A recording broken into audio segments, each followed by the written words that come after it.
তো এখন রাত বাজে 11:15। আমরা এইমাত্র খাওয়া দাওয়া করলাম বন্ধুরা। তো পুজোর মানে শুরু হয়ে গেছে, আর যেহেতু মহালয় চলে গেছে তো আর আমার কাজের চাপটাও অনেকটাই বেড়ে গেছে, ওর জন্যে দেরি হয়ে গেছে। তো যাই হোক, দেখো তোমাদের কিছু দেখাই জিনিস আমার পার্লারের। তো দেখো দাদা ভাই খুলছে। আমার তো পার্লারের ছিল অনেক কিছুই, অল্প অল্প করে কিনেছি। যাই হোক, ফিলিপসের তো আমার খুব ইচ্ছা ছিল যে আমি একটু ভালো কিছু আরও কিছু করব পার্লারের জন্যে, মানে যেটা আমি ভালো সার্ভিস দিতে পারি আমি ক্লায়েন্টের পরে।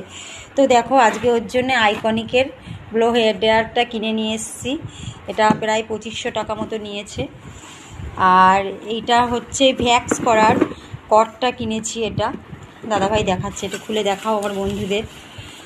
আর তোমরা এভাবে একটু সাপোর্ট করো আর আমার ভিডিওটাকে একটু আরও অনেক মানুষের মধ্যে পৌঁছে দাও, যাতে আমার এইগুলো দেখতে পারে তারা।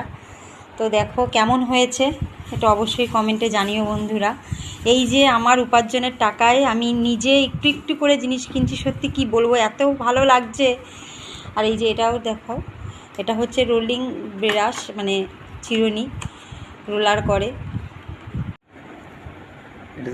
কি বলতো বন্ধুরা, কাজ শিখে নিজের উপার্জনে মানে জিনিস কেনাটা মানে এতটাই